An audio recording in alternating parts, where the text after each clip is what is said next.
Today we're talking about Annihilation, the new map pack for Call of Duty Black Ops. We have 4 new multiplayer maps: Hangar 18, Silo, Drive-In, and Hazard, and a new zombies map called Shangri-La.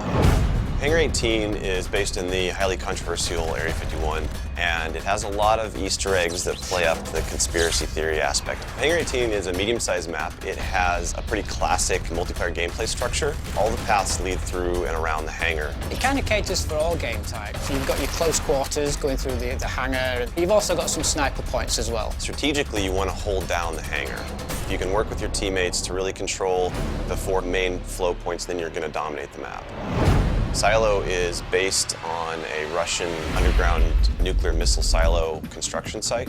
It's probably one of the largest maps in the entire game. Silo favors players who take their time because there's a lot of flank routes and a lot of interconnecting paths.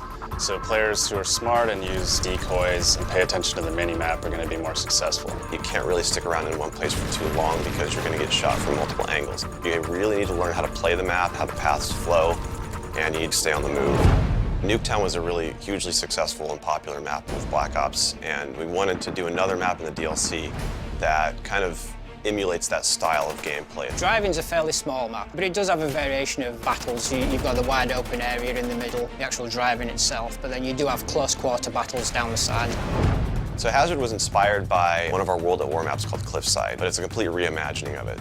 We've actually turned it into a golf course. It's a great level. Hazard is probably one of the only maps in the game that focuses almost exclusively on long-distance engagements, and the long-range snipers and LMG gunners and assault rifle guys are going to have an advantage. You're definitely going to want to avoid the fairway if you're not a sniper and stick to the edges of the map where there's some more intense choke points and medium-range engagements.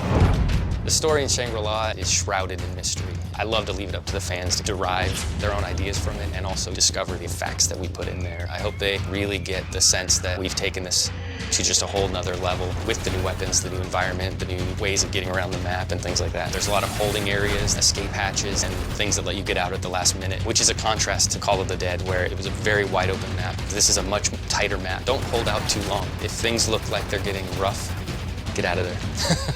It's time to go. With Annihilation, we had a goal that we really wanted to push the visuals in all the maps. Each map feels very unique from one another. They feel like the kind of maps that you just want to spend a lot of time in. Annihilation hits Xbox Live Marketplace on June 28th.